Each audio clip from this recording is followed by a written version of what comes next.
Hello, puppies and kittens.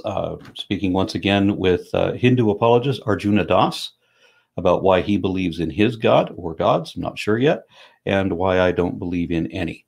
Arjuna, take it away. Cool. So one thing I wanted to focus on is Aaron Ra, unlike many atheists, claims to know that God does not exist. So I'm curious to hear his defense of having reasons to believe God doesn't exist, because it's a positive claim. We were discussing on Messenger a bit, and I was talking about it like a different analogy I could give is, if we were prospecting for gold, and I was saying, I think there's gold here, let's investigate. And Aaron Ra was saying, no, there's no gold there. Both of these claims require some reason behind them. There should be some reason for thinking there might be gold in the ground. So if someone wants to claim there's no gold there, even though they're making a negative claim, still, there's money to be made if we find the gold. So we need to have some reasons for not investigating. Yeah, well, if you're going to do a gold expedition and no one has ever found gold, and they've spent thousands of years looking in that area for gold, and still no one has ever found gold, there comes a point where it becomes safe to say there ain't no gold there. You can't say that there is gold until there's some indication that there is gold. But you're perfectly welcome to say that there's not, when everybody that's been there hasn't found any. But when we're talking about knowledge of that God doesn't exist, it's more than just that, because you're not just talking about gold, something that people can find and that people have found. You're talking about things that people have lied about actively for thousands of years in thousands of different versions. You're talking about claims of the supernatural. I mean, where millions of people have come up with their own little supernatural personal experiences. Nobody can prove anything. Nothing matches anything else. Everything contradicts what we actually know. And then those very people may come away later and say, what I called absolute truth yesterday, I now believe was a hallucination, or it was something that I conjured within my own mind. There is, remembering that the truth is, and I have to say this all the time, the truth is what the facts are, what we can show to be true, not whatever else we want to imagine or assume instead of or beyond that. And the whole point of religion is to assert baseless speculation as if it was a matter of fact, pretending to know things you don't know. You're saying things as if it's true, as if we can demonstrate that it's true, when we don't even have any evidence for it at all. If a scientist ever did anything like that, if anybody in any other field, if in any other, let's say, industry or business or what have you, did that, they would be called frauds. Only in religion can you get away with that, and your fraud is revealed truth. So there's no truth, not just to any religion. There's no religion can show that they're any more accurate than any other religion. No religion can show that there's a there. Nobody outside of religion, within religion, without religion, anybody who believes in spirituality, whatever, they can't show that there is spirits. And we have a number of physicists coming out now who say that the soul is impossible, that everything supernatural is by definition impossible. It's all fairy tales and folklore, and there's nothing else to it. So when I say that I know that there's no God, I don't mean an absolute knowledge. I say I know that there's no God to the same degree and for the same reasons that there are no leprechauns. So there was a lot there. One thing we could focus on is you're basically assuming divine hiddenness could not be a possible reality in which God exists. So carry on the gold mining analogy. No. To carry on the gold mining. If God is going to punish us for all eternity over whether or not we believe in him, then we wouldn't have to have apologists and we wouldn't have to have prophets. We would all know. And there wouldn't be tens of thousands of different denominations of Christianity as just one of many different violently conflicting religions. We would know there was one religion, that's it, and we wouldn't have to have faith to believe in it. So this whole thing about the reason that you have to have faith, the reason that every religion is violating against each other, is because they're making it up. And that's all there is to it. It's literally imaginary. You're having a personal relationship with God. Some people would say is like having an imaginary friend, but it's not like that. It is that. That's exactly what it really is. You keep making lots of claims. I can't respond to all of these different points at the same time. Regarding the differences of religion, now going down a different road, a lot of the battling between different religions is actually political in nature. You like through history, the wars that went on between the churches, there was always a happy coincidence between the interests of the kings of the time and the interests of the church. So they were just taking advantage of a power structure that existed for their political purposes, and that's why there was so much war. That's and why I don't really. Manipulation of the masses. It's the most powerful political tool ever devised, and that's why it's dominant. Well, it's a powerful political tool. There's no question there, but that's not the reason why it exists. What happens when you have something that concentrates power is people come along to take advantage of it. So when you have people on a spiritual path, they're like little droplets of water, and when they all come together, it causes a river, and that river is an opportunity, and someone can come along and build a dam for their own purposes to take advantage of that. And that's what's gone on. Whenever religion becomes, organized at a large scale and mainstream political force, then it becomes at risk of this kind of thing. And, the amount of trust people afford in their religious leaders doesn't help this fact. If people kept their wits about them a little bit more, we wouldn't have so much of that. But that's kind of digressing from the topic. You were talking about religious disagreement. Regarding Christianity, I'm not an expert on the subject, but when I have looked at it, I can't find too much philosophical disagreement.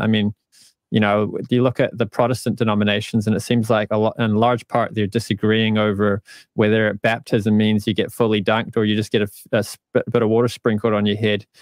And when people are arguing over that kind of thing, I really don't know how much bearing that has on the deeper philosophical issues, like whether God exists and what's his nature and so on. Well, to give you another idea of the arguments that Christianity has, and there are many, it's what is and what isn't a damnable sin.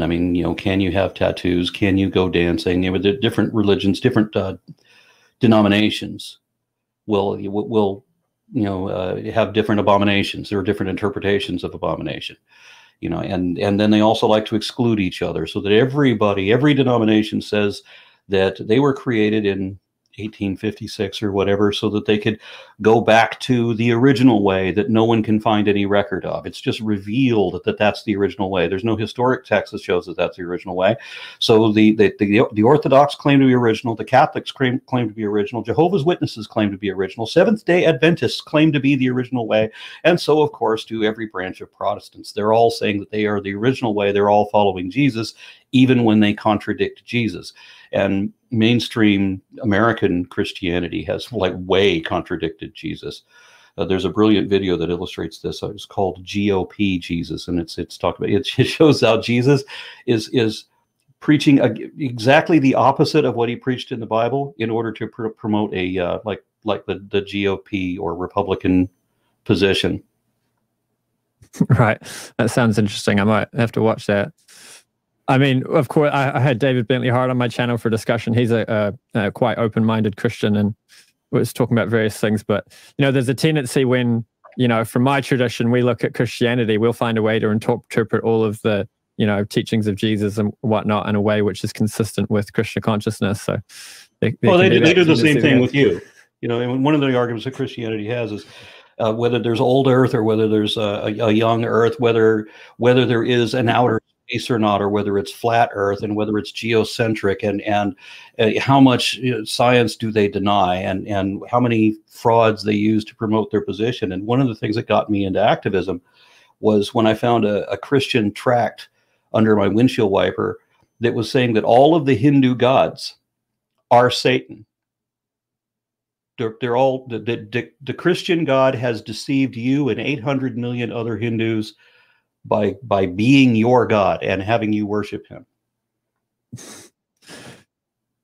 Yeah, I find that a bit radical. We're far more charitable when we look at the Hare Krishna or Vaishnava teachings are quite what's the word, perennialist in a sense. That we understand that God is sending prophets all over the world, all through history.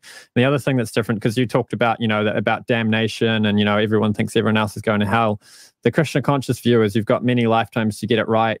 And the various religions that give different calibers of teaching. You know, some of them could be considered kindergarten, some of them primary school, some of them secondary school, and some of them higher education. And nobody criticizes someone for going to kindergarten. We think anyone who's at any stage on the path is going in the right direction, and they can carry that on in the next life. So we're not subject to some of the same criticisms that you can level at many of those versions of Christianity. So just to make sure I understood you right, while Christians commonly in the U.S., especially the conservatives, the right-wingers, the religious right, as it were, while they would refer to you as a devil worshiper, and I'm a devil worshiper too, and Muslims are devil worshippers as well, and the Catholics are Mary worshipping pagans, and the Mormons are cultists. So that practically wraps up everybody that I know and most of my family and everything. We're all pagans and devil worshippers, and nobody's a real Christian, and nobody really. We're all going to go to hell for different reasons. But you're saying that while they have all of these aspersions of damnation against you, you're saying that they're effectively in kindergarten. Yeah, I mean, they're getting. I mean, I don't know if you'd say everyone who's, you know, a member of another religion is in some way or shape on the path. You know, someone can put on the hat of a Christian or the hat of a Muslim, but actually be doing horrors in the world. And I don't think it would be right to say such a person is on any kind of spiritual path, or if they are on a spiritual path, they're going 100 miles an hour in the wrong direction. So yeah, it's not a. So how do we know what is the right direction? And this is an important question that I brought up for, you know, my best friend in high school became an ordained Southern Baptist minister and the principal of a fundamentalist Christian school that taught that the Bible is the only source of truth in our world. Part of their mantra, what they actually taught in that school, was let all of reality be a lie and the Bible be the only truth. So you can reject anything and everything, but only believe the Bible. And so I asked him, you have all these different religions, all these different denominations. Well, what if you got like 12 people representing the world's religious positions? You know, somebody representing Islam and various groups within Christianity and Buddhism, whatever, Hinduism, and so on. You get a dozen or so people, or a larger group if necessary, and they represent, you know, collectively what everyone believes. And then how do we hash out among them which one is the true religion and what we could actually say is true? And he refused to engage in that. He wouldn't even consider that. He said, we're not going to do that. And I said, well, why not? And the funny thing was, he said, I can't tell you. I mean, that sounds a bit radical. My first question for him would be, you know, what do you do if you have a broken bone? Do you go to the Bible or do you go to a medical professional? So, yeah. Like, what does he mean when he says the Bible is the only source of knowledge? Well, we are talking about Texas here, and there are a lot of people who actually do go to the Bible, and we've had a whole lot of kids, dozens of kids every year in this country that have died from negligent mistreatment because of faith, where they refuse to get medical treatment for diabetes or whatever because they're going to pray it away. Over and over again. And only just recently started criminalizing parents who do this. That's good. I mean, there's a point where you're actually committing criminal negligence of your children with your crazy beliefs. That's for sure. Now, when I was in India, I experienced this weird thing where there was a Muslim who, a bunch of Hindus broke into his house. A mob of Hindus broke into his house while I was there. I wasn't at his house, but this was in the news when I was there. And they attacked this guy. They drug him out in the street and they killed him because he was eating beef. And then they found out that he was actually only eating chicken. But he was already dead. I guess that's not really funny. I shouldn't laugh. So the people that I'm there, and I'm talking to these people about this story, and they're telling me that those people, that mob, are going to get away scot-free because that was a religious conviction, and you can't criminalize a religious conviction in India. So it doesn't matter that guy was Muslim. He's not even a part of their religion. Yeah. They kill him because he's violating their religion, which, you know, a lot of people think that only happens in Muslim countries. No, it happens in Christian ones too, and it happens in Indian ones or Hindu ones as well. where do we draw the line on criminalizing religious perspectives? I mean, my big problem in the United States is that I believe everybody's a fundamental right, freedom of thought, that you should be allowed to believe whatever you believe for whatever reason you believe it. We don't have to put guidelines on that. But what Christians here want to do is they want that to be privilege. It's not just they have freedom of belief; they have freedom to impose their beliefs upon everyone else. Well, I mean, freedom to tell, share, a message about what you believe with other people is one thing, but there shouldn't be any force or coercion or violence involved. I mean, where you draw the line legally is very simple. If people are being hurt in any way, I mean, I don't think you can say words hurt. This whole, like, you're hurting my feelings with words thing. I saw a funny meme. It was, kids in 1991, sticks and stones can break my bones, but words can never hurt me. Adults 2021, your words are literally violence. Somebody in my family told me that Christians are being persecuted by not being allowed to oppress other people by prohibiting gay marriage and things like that. That if they can't impose their religious restrictions on everybody else, then that somehow is them being oppressed. You didn't allow me to dominate you. How oppressive. I mean, I think forcing somebody to conduct a church service for a wedding they don't believe in is one thing, but if there's a church service going on in another church for a gay couple, I mean, maybe that bothers you, but it's really got nothing to do with you, and you have no right to have a say over it. People can do what they want. Well, you'd think so, but people die over this. People murder other people over this. And it's all because they're the true Christians. Ask any Christian which one the true Christian is, it'll be the one you ask. And everybody else is not the true Christian. So I'd say if we want to claim that a supreme being exists, we need to have some consistency with the whole rest of our theological picture. So a supreme being is going to be all-loving and, sensible in many ways. So if we have religious beliefs that are absurd on their face and smack of believing in a God who is in many ways in need of many 12-step programs, then I think we can reject those kinds of beliefs as being contenders. It seems as though, from my experience, based on what you just said, that you have eliminated by your reasoning the Christian God and the Muslim God. Those are inconsistent with what a God is. There's versions of Islam and versions of Christianity which fit really nicely into the Hare Krishna picture that another term we use to describe our practice is bhakti yoga, which means loving devotion to God. So you find people that are focused on love of God rather than hate of what they see that is somehow not connected to their particular understanding of what it means to be a good believer. Well, let me ask you a couple questions then, because I need some clarification. I was not under the impression that you were Hare Krishna, but is that your position?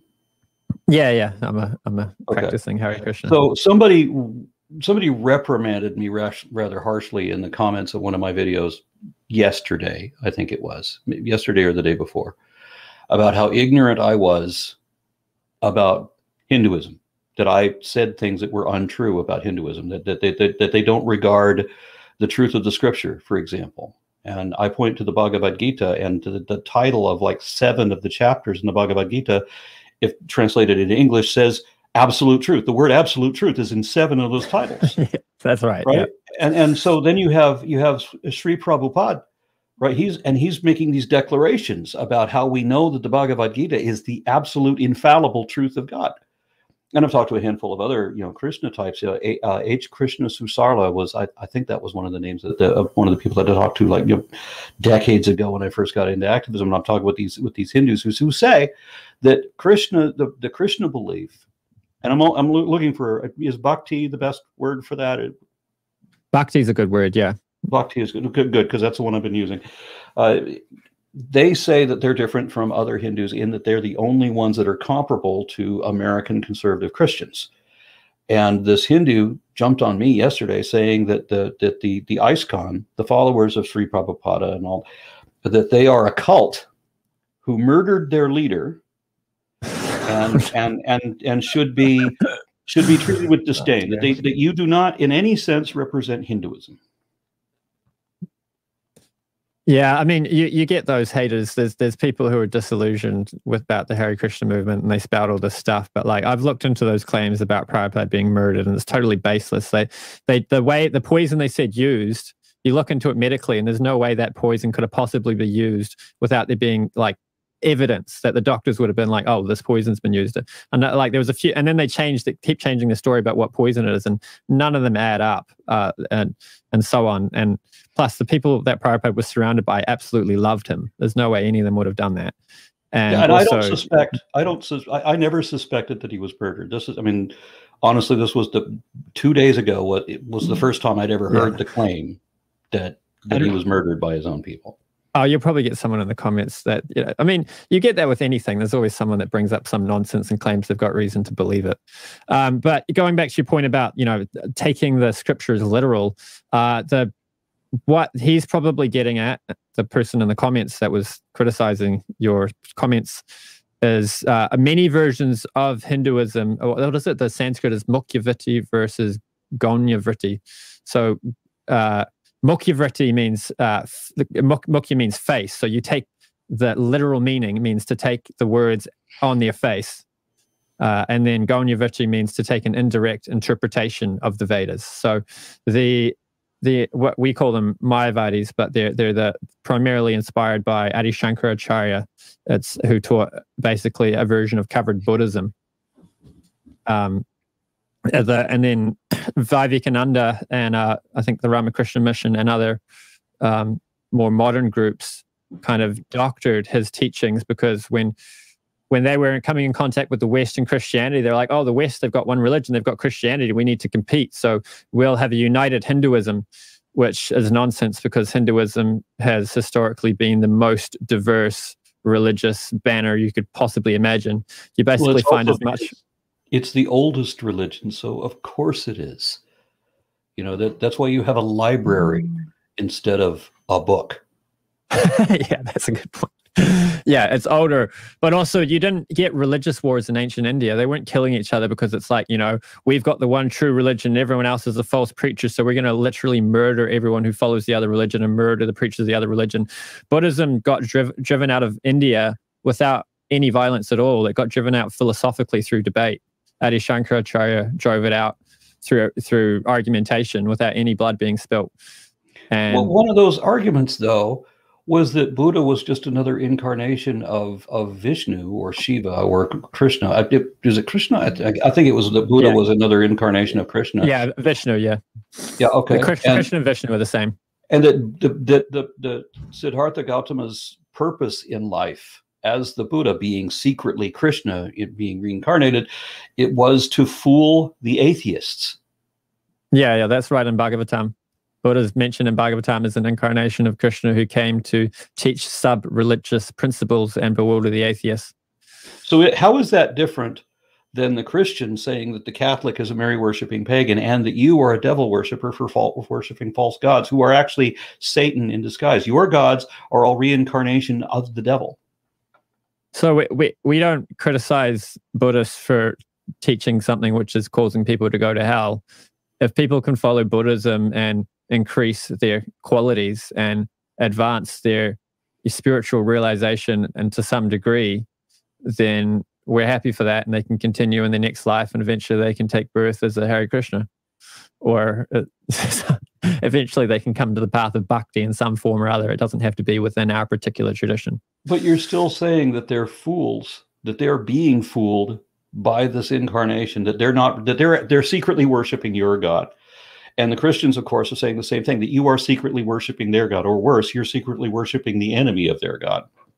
Well, there's a big difference between saying what we're doing has absolutely no benefit, we're worshiping the devil and we're going to hell and taking everyone else with us, and saying we're worshiping a lesser form of the Christian God and we're going to make slower progress, but we can still get there eventually.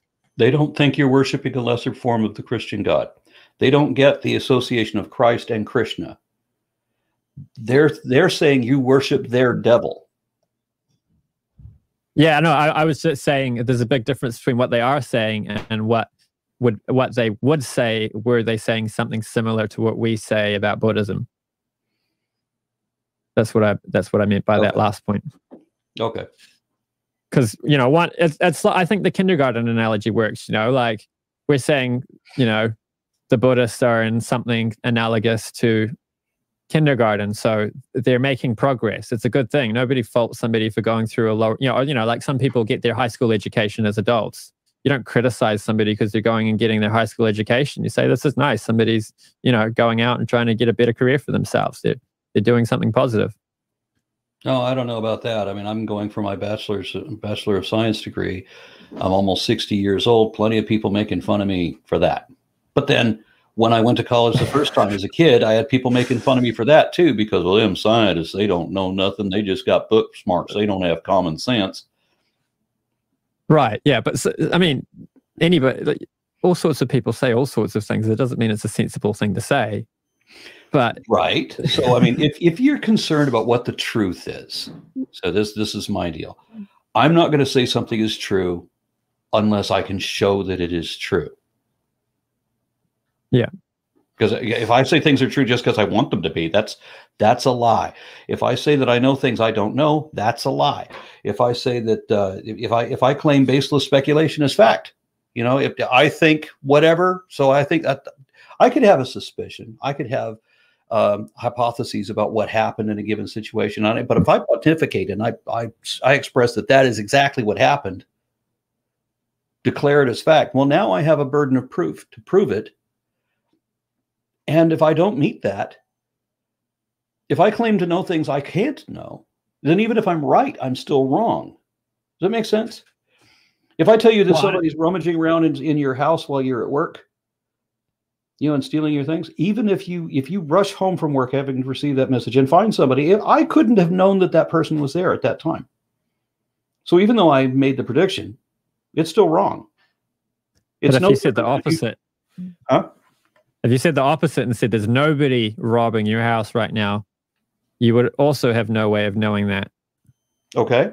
But when you say that something's going to happen tomorrow, the sun isn't going to come up, or that whatever prophecy you want to come up with, right? If you make that statement, you express it as fact, we can at least test that. And tomorrow I can say, well, there you go, you were wrong. It's just, prophecies fail because that's all prophecies do.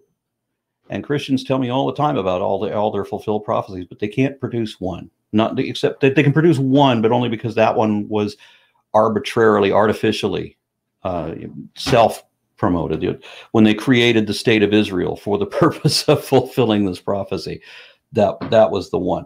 But otherwise, people are always claiming to say things that are they just want them to believe it's true. So they want to believe it so bad that they're going to say that it's true. And make themselves believe it. Just one point before we move too far ahead. We were talking about how we view Christians and Muslims and Buddhists and so on.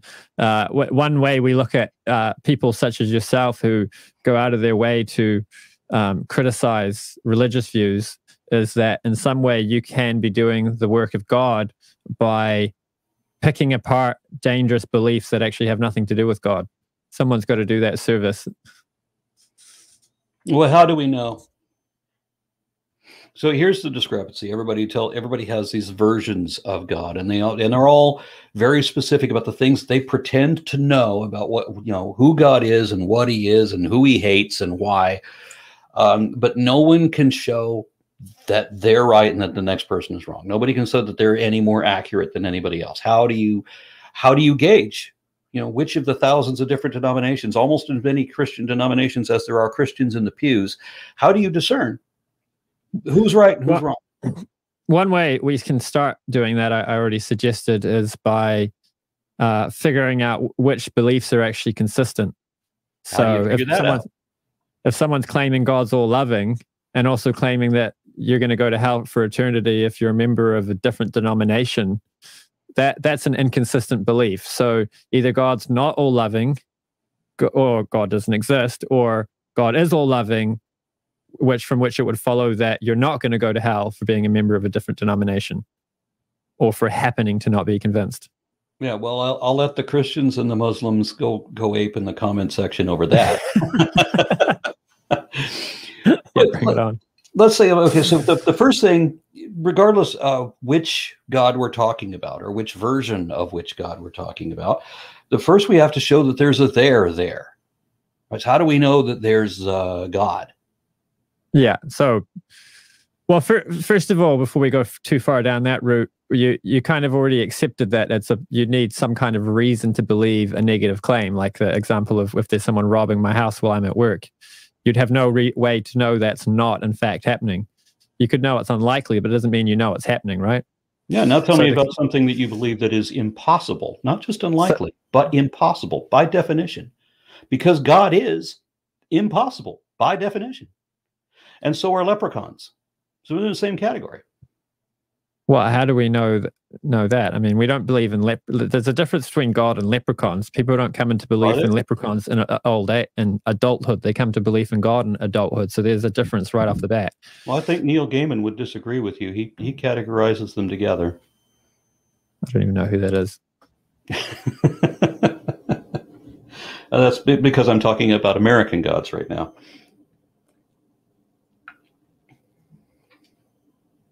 Right. So leprechauns have magic powers. Gods have magic powers.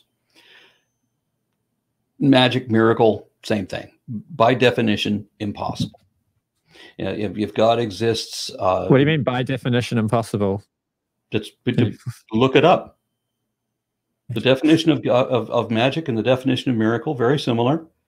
If you look at a half a dozen different dictionaries, you're going to get slightly different variants, but basically it summarizes that miraculous magic or magical miracles, whichever, is going to be the evocation of supernatural forces or entities to control or forecast natural events in ways which are inexplicable by science because they defy the laws of physics. And anything that defies the laws of physics can be said to be physically impossible. And God is defined by his miraculous nature, which means that he is impossible by definition. So your assumption here, the key assumption is that the laws of physics are absolute and unassailable, even by God. Well, what I said was that if it defies the laws of physics, then it is physically impossible. Right? What reason have we got to believe the laws of physics are absolute at all times and all places? I didn't, but those are two different statements. Now, what you want to say? No, that's an implicit assumption in your argument. No, it isn't. No, it isn't. It's a logical statement. If it defies the laws of physics, it is physically impossible. Now, what you want to say is that there's something beyond physics that has this non-physical magical ability to it, indicated by nothing, contradicted by everything. So give me your reason for postulating. And this is another argument that I have with Christians quite often, is they want to criticize me for being materialist, for believing in a material world. Well, with some exception, there's some people that want to pretend that we are in a matrix-like illusion, like a dream of Brahma, if you will, that our reality is dreamed into being, and all of the complex explanations we have for why we see and how we can hear, those are all just made-up stories because there's no such thing as atoms because we're all imaginary. I think, therefore, I'm not, is kind of the argument that they're coming up with. But apart from those, if you accept that reality exists, now these people want to make up a different reality, and they're criticizing me for accepting the one that we both agree that we both believe exists. There are material things. Okay. That person is now criticizing me for believing the same thing that they believe, and then they want to believe that there's something else on top of that. Okay, fine. If there's this something else, show me. Why do you believe there's this something else? Well, you're believing that there's something else too, because so what we really have is qualia. Well, we have green, we have pain, we have all this stuff. Entirely physical sensations. The substance that we call, that physics talks about is a theory. We're hypothesizing that there's a substance called matter. I'm not saying that it's a bad conclusion to come to. I'm just saying it is a claim that there's something out there beyond just what our experience is. I said there are people who deny not just bits of reality, but they deny all of reality in total. I'm not one of those. A lot of other people who believe in God also are not one of those. They believe that there are material things, that there are things called atoms, that atoms are real, right? Not imaginary, not a matrix illusion. Okay. If we both accept that there is a material world, then you want to say that there's this other world beyond the material world. First, let me just ask, do you think this is a dream of Brahma, or is there a material world? I think there's a real material world. Okay, good. So there are atoms, there is material. All right, so now you want to say that there's something beyond that. There is this other thing. You said that I believe in that too. I don't. But you do. So why do you believe in this other thing? No, I'm saying that the belief in the physical reality is a belief in an out there thing. Okay, let's define belief real quick. It's important because if I say that we were using different definitions. If I say that I believe something, it means that this is what I think is true or closest to the truth, but I don't know it because I can't show it. That's what a belief is. But a believer has a different definition. They means that they're going to believe that regardless, even if it's proven wrong. It's all about make-believe. They're going to believe. It's an act of will, of mind over matter, the power of positive thought. So that's not what I'm doing. I'm not convincing myself against the odds. I am compelled to accept what the evidence presents, and I don't have a choice in that. That's the whole thing. I don't choose to believe. I'm compelled to believe it. Believers believe whatever they want, regardless what the facts are. Yeah, but I think a better way of explaining what I was saying is when it comes to matter, we know what it's like. We don't know what it is. So we know the properties, we know the ways it behaves, but beyond that, you know, is it energy? Is it a particle? Quantum physics is pretty buzzy stuff. Okay. So we have, for example, the soul. As I mentioned, there's a number of physicists that are now coming forward to say that there is no possibility of the soul. I don't know on what basis they could say that. Because we had this discussion when I had a debate on your channel about this very topic. There is no interaction that is possible between the physical and this hypothesized mystical, magical, supernatural, non-material soul, or how that information is supposed to move to this other entity or be removed from the source of it. There's no explanation there. There's no theory. There's nothing testable. It just does because I said so, and there's no reason for it. It's because I believe it, and that's all. Well, our ability to use our consciousness to influence our decision making is a pretty self-evident phenomenon, you know. Yeah, it's self-evident that physical things cause physical movement. The brain is physical entirely. Our consciousness is entirely physical. There's nothing immaterial, supernatural, mystical about it. There's absolutely no material explanation for how a brain. There's absolutely many material explanations. Yes, I've talked to a number of neuroscientists about this. We had this debate on your channel. Maybe go back and watch that again. The guy that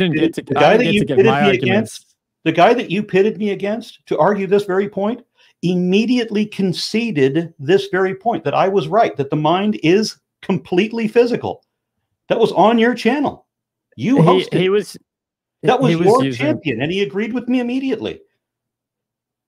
Well, I just let him give his arguments. I would have argued it differently. When I get someone on my channel, I let them do their thing. He said, yeah, the mind is entirely material, and it is. But when he meant material, he meant it in the way the word material is used as a translation of a Sanskrit word, which means something different.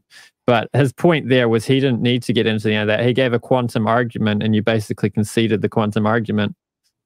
Wait, you twisted that around to me conceding that debate? Well, he was arguing for consciousness being non-physical, and he gave an argument based on quantum physics. He conceded that point, the very point of the debate, as described in the debate title. He conceded that up front right away, and you were very frustrated about that. So now somehow you've turned this around to me conceding that he was right? He was. You need to go back and watch that video again. I didn't concede because I was the one that was right. He was arguing for materialism being false using consciousness. And what is materialism? We both accept that there's material, right? So materialism is the belief that nothing exists but matter. Yeah. So I do not assume. See, we have to use. We're using negatives all the time to cast the other position incorrectly. You criticize me for accepting the material reality exists just like you do. But you are criticizing me for not making the baseless assumption that there's a magical alternate reality on top of that. You assume that with no warrant. I don't make that foolish assumption. So do not criticize me for not making the baseless assumptions that you do. So he gave an argument why you make that assumption. He gave an argument for consciousness being fundamental based on quantum physics, and your response to say I don't know enough about the subject. No, I cited neuroscientists. I had all of that on my pocket. I think no, but you didn't. Neuroscience is different. He gave a quantum physics argument. Do you not remember him giving an argument from quantum physics? No, he didn't bring an argument from quantum physics. Okay, we can talk about this later. I'll send you a link for the timestamp. Okay. Where were we? Physicalism. So you're basically assuming the laws of physics are absolute at all times. Maybe I'm not the one assuming. Maybe you're the one making an assumption. You're assuming I have the natural world. We both accept the natural world is demonstrable. Okay, good. So no assumptions on either part there. You assume there's a magical alternative reality. I don't make that assumption. So let's talk about the assumption that you're making, not me. You defend your assumption. You made an argument for God's existence being possible because the supernatural, so God's existence being impossible because the supernatural is impossible, because right. And the implicit assumption in that argument is the laws of physics. Impossible, yes. And so now you have to show that there's something outside of physics whereby your God could become possible. And then if you want to show a possibility, there have to be a precedence or a parallel or a verified phenomenon indicating that such possibility exists. And not only do we have God being defined as impossible by the terms that we know, until you can come up with this alternate reality. Can you put that into a logical form? Because I keep trying to pull apart your implicit assumption and you keep trying to turn it around on me. Because I'm not making the assumption. You are. And so when you say cast the assumption onto me, because religion is all about projecting your own faults onto the other person. That's why religious people always say that their faith is based on evidence and that my evidence is based on faith. You know, there was a guy told me yesterday, not even kidding. He told me yesterday that his opinion trumps fact and that my fact is just opinion. That's what I get with religious arguments. So you're making the assumption, not me. So let's talk about why you make the assumption you do. No, you made a claim that the supernatural is impossible. That physically impossible, yes. And so physically impossible, right? Because and even you would admit that the supernatural is not physical, right? Can you make an argument for that? Can you put it into a logical form so I can show you your assumption? I didn't make an assumption. You can look it up. I said you can look up the definition and it says it right there. It's the supernatural. So what are we looking at? It's the evocation of the supernatural forces. So you're arguing for the supernatural. You have assumed there is a supernatural. I did not assume there is not a supernatural. No, you're assuming it's impossible. That there is one. So you're the one making the assumption. You're the one with the burden of proof. No, you said it's impossible. Religious argument always want to say, well, you have to prove there's no God. No, I don't have to prove there's no God. You're the one that says there is a God. You prove there is one. I don't have to prove there's not one. If you want to not have to defend anything, then you can't make the claim that God's existence is impossible. If you want to say God's existence is impossible, that statement, it is physically impossible by definition, as I already explained. Physically impossible, and you would admit that these things are physically. Every one of these miracles is a miracle by definition because it is physically impossible. So now you show me what the possibility is if it's not physics. No, but there's an assumption in that for the supernatural to be made impossible by the laws of physics, the laws of physics have to be absolute. Yeah, do you understand that? If there's a rule that cannot be broken, do the laws of physics apply to physics? Do they? Sorry? Do the laws of physics apply to physics? Yeah, sure. Yeah. Does the supernatural apply to physics? Or does physics apply to the supernatural? Well, the claim of the supernatural is that the supernatural can intervene or supervene over the natural. And right, that would be your claim, yes. Yeah, so to claim that's impossible, you're claiming that the laws of physics are absolute. I didn't say that the supernatural is impossible beyond physics. I said that it is physically impossible. Within physics, the supernatural is not possible. So you have to show me a possibility outside of physics. So show me that there's a superphysics or a supernatural, right? Show me that. You're making the assumption, not me. I'm not the one assuming, you are. Burden of proof on you, not me. The reason the burden of proof is not on me, Occam's razor, Hitchens' razor, either one. Hitchens' razor, very easy. That what is asserted without evidence may be dismissed without evidence. There you go. Yeah, that's fine if you want to say, I'm not personally convinced. If you just want to say, I'm not personally convinced that these other things exist, that's fine. But if you want to say, it's impossible for these other things to exist, you're making a claim. And there's no possibility for them. So we can go outside of physics. You can present that there's a supernatural, which could get around being physically impossible. You can show that the supernatural exists. Okay, show me that the supernatural exists. I mean, I think we need to break down how we come to understand the laws of physics. Like the laws of physics are irrelevant to this discussion. You keep citing the laws of physics. To be physically impossible. But you're talking about something that is outside of this universe, that is beyond time, that is magical. So show me that. Physics, therefore, is irrelevant. You're talking about the supernatural, not the physical, right? First, I want to get past this point that you're saying it's impossible. Physically impossible. Impossible according to physics. But you're not arguing from physics. You're arguing for magic. So show me that. So I think the way you're using that word is kind of like a victory by definition. You're using language in a way that makes your point seem stronger than it is. Same damn thing. If the supernatural is independent of physics and physics is independent of the supernatural, then physics is irrelevant.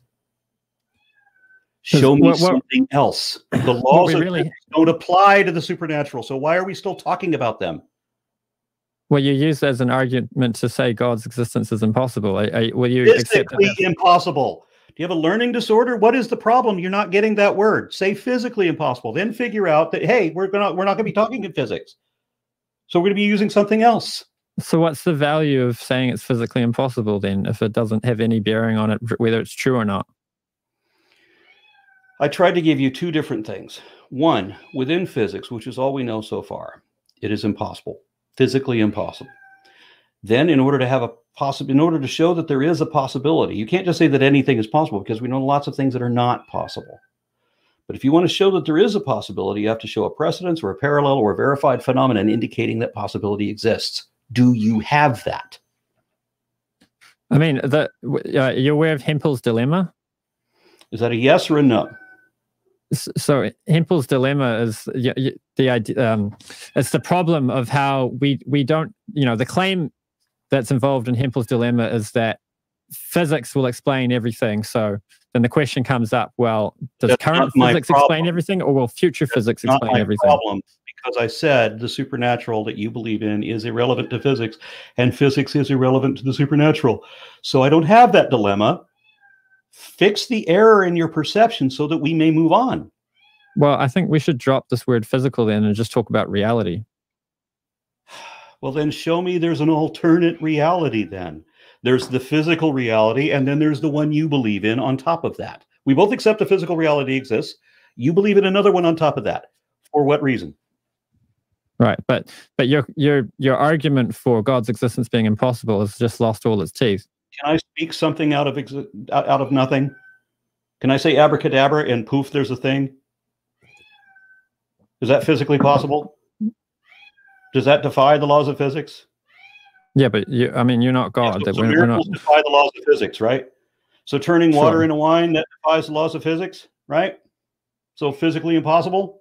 That's what a miracle is. Again, by definition, not assumption, definition that you can look up objectively. So show me that there's something other than this physics. I'm completely open to the possibility. If you can create one, if you can show me one, I'm open to it. So show me. The next step would be to establish that it's possible for things to go beyond the laws of physics as we understand them. So that's what I've been asking you for. The first point is that the laws of physics as we understand them are not a complete picture. We don't have a complete description of reality. That physicists it's irrelevant anyway. We're talking about the supernatural, so the laws of physics have nothing to do with it. Show me that there's something else. I'm talking about reality here. I'm not limiting my understanding of reality to right, and I'm not narrow-minded limiting scope, mine either. I'm open that there's a material world, and you're suggesting that there's this magical world outside of that or beyond that or encompassing that, enveloping. I don't know. I don't care. You're going to show me this other thing that you assume exists. Why do you assume that? So the next point is to show, the gaps in physics, which could, which are irrelevant. Physics has nothing to do with the supernatural. The supernatural has nothing to do with physics. So show me the gaps. I bet you, I'm certain that when you were a child and you adopted this belief system that you have, the laws of physics had fuck all to do with that. Now, why did you make the assumption that you made? Because we both know it had nothing to do with the laws of physics. Yeah, I mean, it's a combination of philosophy and personal experience. Okay, then why do you believe? It's the point of the conversation, right?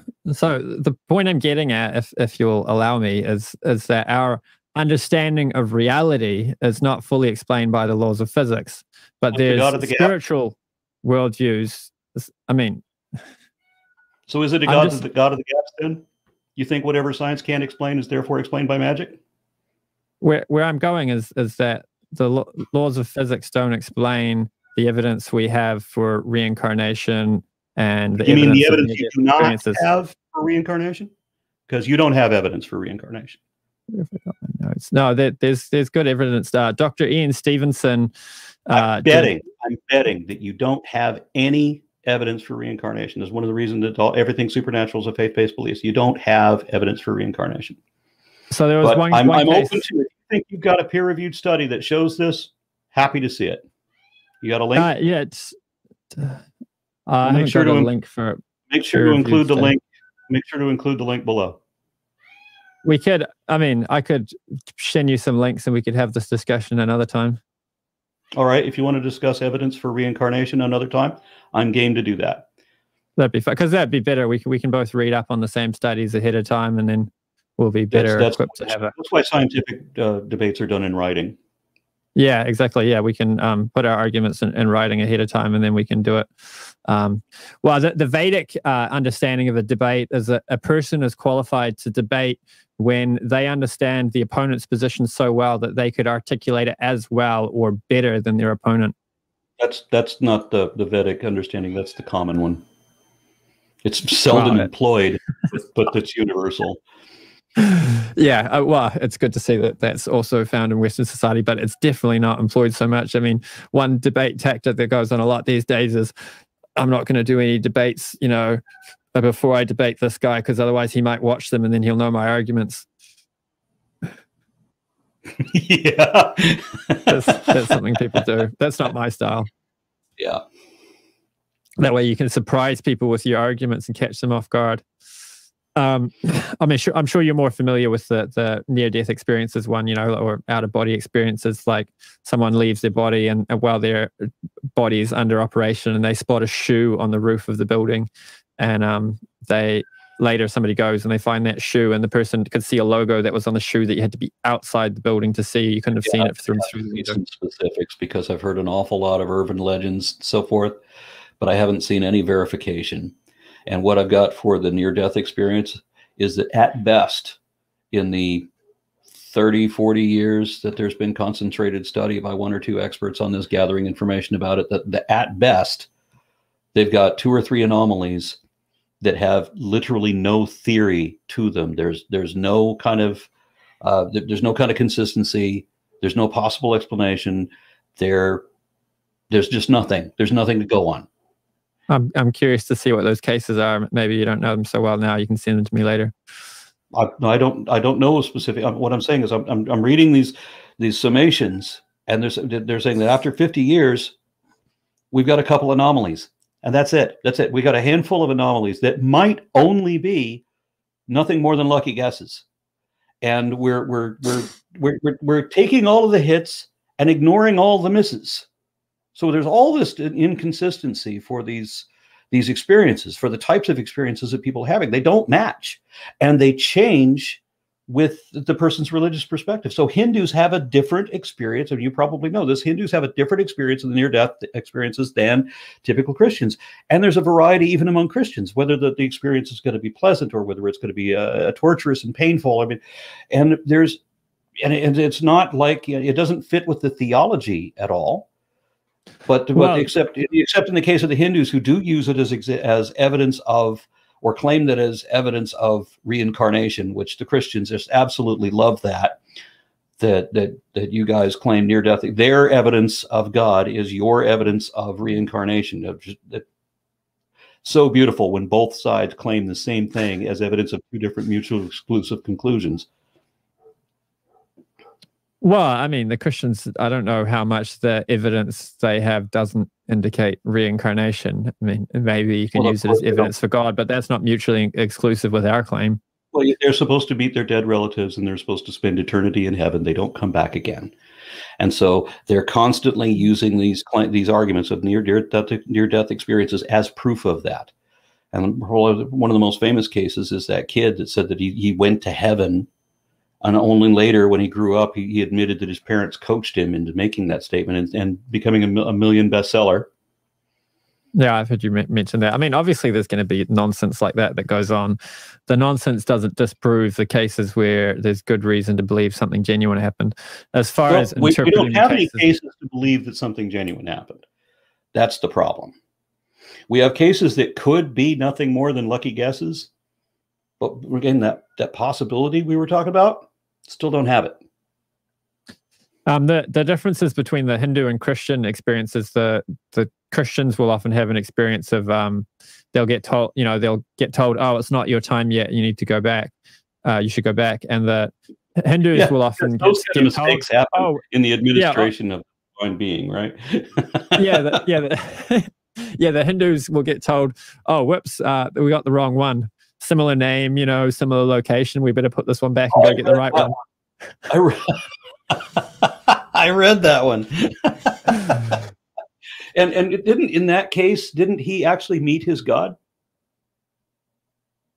I would kind of doubt that. So the Vedic picture is that there's God, but then there's also all these demigods. So we use the word demigod a bit differently. They're basically empowered personalities who have services where that are directly involved in carrying out the details of the material energy. They're like the engineers and so on. So there's the Vishnu Dutas who take you when you're going back to Godhead, and there's Yama Dutas who take you when you're going into another body or going for a short trip to hell before going into another body. So it could either be God's representatives or Yamaduta's representatives, and Yamaraj is also a servant of God, so that the Yamadutas are indirect servants of God by serving Yamaraj. So you have a hell. Hindus have a hell? Yeah, well, there's statements about hell in the Bhagavatam, but one commentator, one of our great acharyas, that says it's hyperbole, that it's just kind of exaggerated statements in order to encourage people to follow the correct standard. It's kind of like cognitive behavioral therapy, in CBT, that you'll use exaggerated statements to kind of trigger emotions in people that helps to get them to work through emotions, and that transforms their behavior. So that it could just be that those statements about hell in the Bhagavatam are a kind of divine CBT. That is a perfect description of what hell is. It's an exaggerated statement meant to, you impose the threat of a fate worse than death on anybody that doesn't buy into the empty promise of heaven. Well, it doesn't just cause people to, come into the church or anything like that. It elicits better behavior and good qualities in people. And but the other way of looking at it is that it's said that these trips to hell are very short in duration. It's nothing like the Christian idea of eternal damnation. They're very short trips. It's just a little bit of punishment before the next life. So it's described. Someone who's supposed to be a Brahmin, if they drink alcohol, because a Brahmin is supposed to live a pure life, then they'll have to drink molten iron. Or, someone who engages in illicit sexual activity, then they'll be forced to embrace the form of a woman that's burning hot like iron. There's various things like that. So there's some direct connection, and the purpose of it is to purify someone so that they come to a higher standard of behavior following that. So it's not like the Christian idea of hell, which is eternal, makes no sense, because an all-loving God would be interested in our best interests. So it would follow from that he would only punish us the minimum amount necessary to bring about a higher good. But if hell is eternal, then there's no higher good. It's just, and there's no redemption. Yeah, it's just pure gratuitous suffering. So that's a God who's in need of several 12-step programs to deal with anger and. Yes, I mean, it would be all too easy to just bash the Christian or Muslim God. Amazingly, the Muslim God is even worse. Yeah. Well, unless you're Sufi, the Sufi idea of Allah is not bad. Well, I'm going from the Quran, so I have no distinction between Shia and.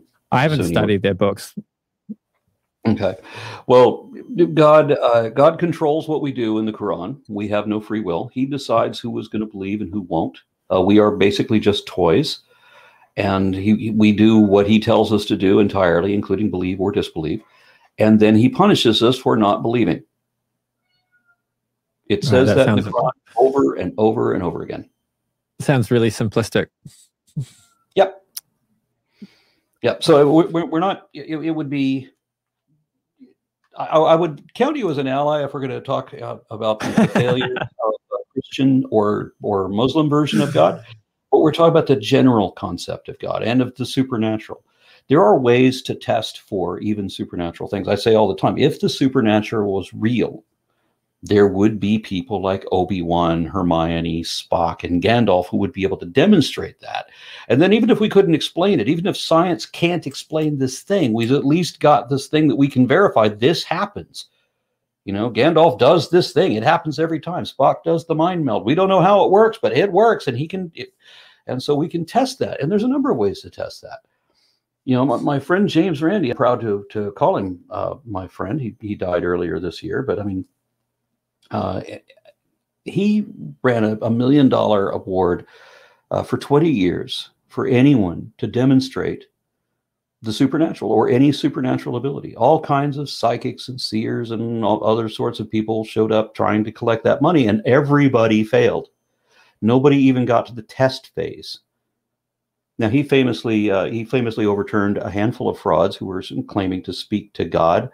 And it wasn't really God. It was, it was somebody talking in an earpiece about data that they had pulled up on that person so that it's all available, or it was all written down when they walked into the church. And so he seems to have divine abilities, or Uri Geller bending spoons or making pages move in the phone book, unless you put a glass case over it so that he can't blow on the pages anymore, and suddenly the trick doesn't work. That's what all religion is. It's frauds, fallacies, and falsehoods. That's it. I'm skeptical of people who eat meat that tell of God speaking to them, because you'd think, God cares about the animals too. So you think God would tell them to stop spending their money in such a way that causes so many animals to suffer such brutality. And if God's not telling them that, then I have to wonder whether God's actually talking to them. Does God care about the animals? I mean, this planet, we've had animals killing each other for food for millions and millions and millions of years, hundreds of millions of years before we got here. Yeah, and so why did God ever say anything about, don't throw away your plastics so that they become microfilaments in your DNA and your water supply? Well, it's called common sense. Like if someone's come, like in Bhagavad, in the Quran, there's statements like "Don't have sex with your mother," and then if you have to make a statement like that, you kind of wonder, what's the quality of the people who are being spoken to, and if that's the quality of the people that are being spoken to, then how much can you really tell them? Yeah. Right. And then if you have a higher quality of people who you're talking to, like if you have people that don't throw their rubbish in the ocean, then you're not going to say, hey, and by the way, don't throw your rubbish in the ocean. People would just be like, yeah, what do you think? I'm stupid? So Krishna spoke Bhagavad-Gita to Arjuna, and they had a very, really high level discussion. It's just, Prabhupada describes that you can tell the quality of a discussion by the quality of the speaker and the quality of the hearer. If both are of high quality, then you'll get a high quality discussion. And in that high quality discussion, nowhere does Krishna say anything about not having sex with your mother. Arjuna didn't need to be told that. So when you say, oh, where in the Bible does, or where in Bhagavad-Gita, or whatever holy book does it say this thing or that thing, it's like, well, maybe God just thought we'd have enough common sense to figure that out for ourselves. And yet Sri Prabhupada had to make this public statement in support of the Bhagavad-Gita by saying that cow dung has all antiseptic properties. So that's the apologetics that he's doing. And what Krishna was doing, Krishna's conversation with Arjuna, I had a completely different interpretation of the Bhagavad-Gita. I mean, I always loved the artwork. I read some of Prabhupada's work when I was a teenager, and I was very open and receptive when I began reading the Bhagavad-Gita, that I expected that I was going to get something that passed as wisdom. But I didn't. I mean, the book opens up with Arjuna, and I loved Arjuna, like right off the bat. Here's a perfectly stand-up guy, admirable in every way. And then Krishna comes in and fucks everything up and says, no, you should go out and kill your friends and family, because this is the caste you were born into. This is the role you have to play. And it doesn't matter that you're killing these people, because you're only killing their physical bodies. Well, then if that's the case, then why does it matter if we're killing cows to eat them? We're only killing their physical bodies. So there's so much inconsistency and contradictions, and that's all you have with religion, is empty, baseless assertions that contradict each other. There's no truth to it. Can you show me truth to it? I want to reply to that point about Krishna and Bhagavad Gita, because you're taking it out of context. The whole Mahabharata. Anybody can read the Bhagavad Gita. Sorry, no. Arjuna comes on the scene in the beginning of the book. He's a stand-up guy. He's a moral character. And then Krishna comes in and says, no, kill all your friends and family, because this is the lot you were born to play. And it doesn't matter because it's only their physical body. No, that is not out of context. That is in context. I mean, if you haven't read Mahabharata, then you haven't got the context. Bhagavad Gita is a 30-minute conversation that took place. I read the Bhagavad Gita, right? That's what I read. So in the context of the Bhagavad Gita, yeah, if you want to talk about the whole library of the Mahabharata or whatever, well, no, I haven't read. I'm not saying I expect you to have read it. I'm just saying that without knowing the context, that your misunderstanding becomes possible, and with the context, it's not possible. So the Mahabharata was a battle that took place between it was within a family. There were two sets of brothers, and the Kauravas were actually really demoniac. They were usurping the kingdom from the Pandavas, and they weren't running the kingdom well. They weren't looking after people. The Pandavas were loved by anyone. Any little village that they were in and looked after, the whole village started to love them. And they were kicked out of their kingdom and just given like the worst part of the kingdom and said, okay, you have this little village over there. Their village turned into the greatest part of the kingdom, and they were full of opulence. And and Krishna was telling Arjuna to fight, not because of him being born as a Kshatriya. He was a Kshatriya by quality, and people's duties are based on their quality. So just like someone who is working as a police officer, they have a duty to treat criminals differently than they treat non-criminals. But a doctor, someone who's working as a doctor, has a duty to offer medical assistance to absolutely everybody. So your duty depends on your work, and your work should be based on your quality. You should have a line of work which matches your qualities, because if you have people that are only interested in helping people in business, they'll get cheated. And if people that are only interested in business in a profession where you're supposed to help people, then you'll get something like the modern medical system, where you've got this giant pharmaceutical hegemony, ramping up the cost of medicines that they depend on to live, and so on. So the quality of people and their work affects their duty. And when all of that's going on nicely, the focus in Vedic culture is on duties. And when everyone does their duties, the flip side of a duty is a right. But if you focus on rights, you get the modern snowflake thing, my rights are being violated. Then who's there to meet your rights if nobody's doing their duty? But if everyone's doing their duty, everyone's rights get met. So that battle, Krishna actually personally went to negotiate with the Kauravas to try to end the war. There was every effort made to prevent that war. And the Kauravas were determined to not give any of the kingdom to the Pandavas, and that was rightfully theirs, and they were going to keep it all for themselves. So it was a political war. And the victory of the Pandavas led to a great kingdom. Yudhishthira became king of the world and ran the kingdom very nicely, and all the citizens were very happy. So is the Bhagavad Gita in Hindi or Sanskrit? Sanskrit. Okay, well, it must read very differently that way than in English. because in English, Krishna is an arrogant prick.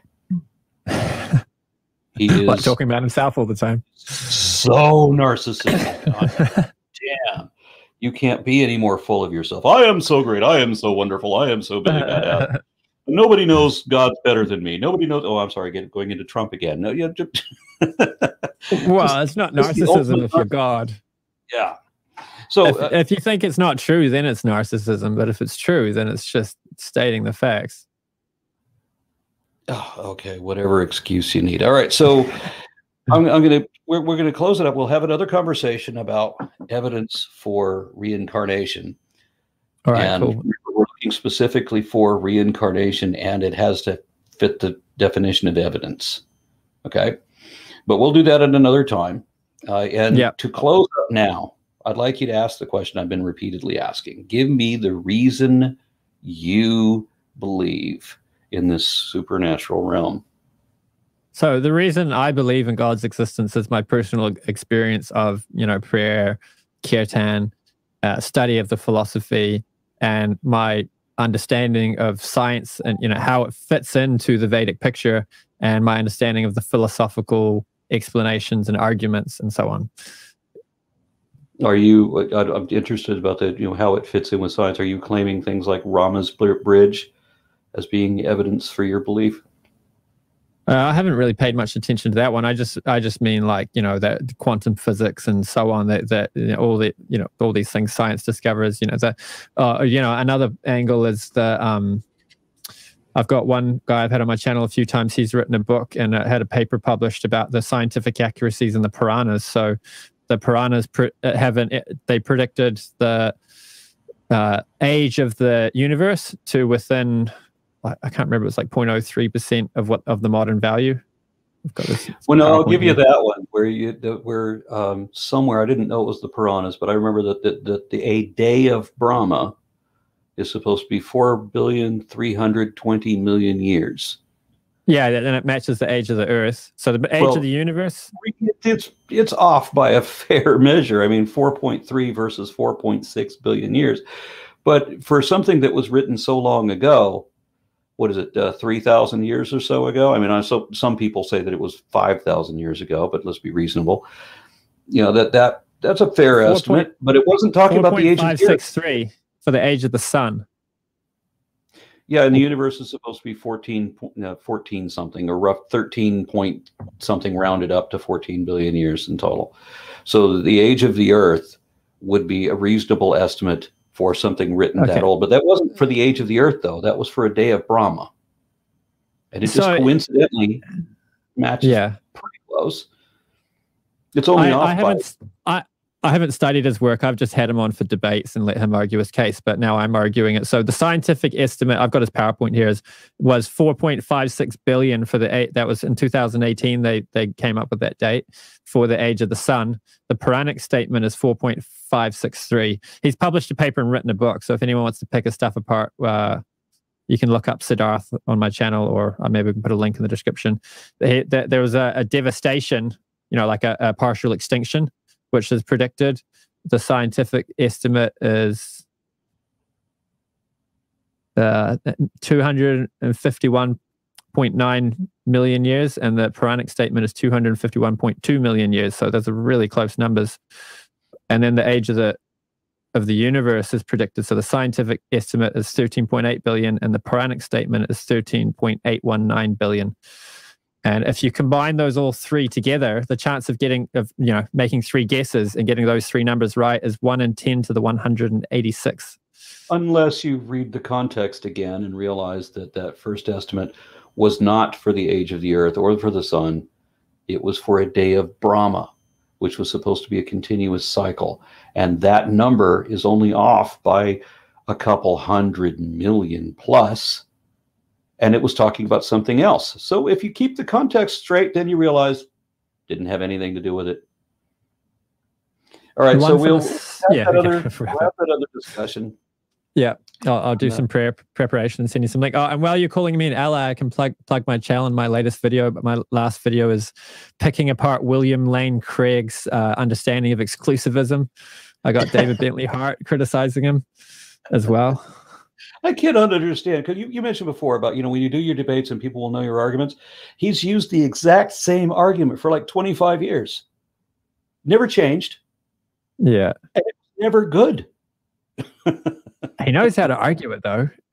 But I don't get that. I mean, his Kalam cosmological argument, it's so empty. I mean, it's so easy to pick that apart. I don't understand how anybody was ever impressed by it.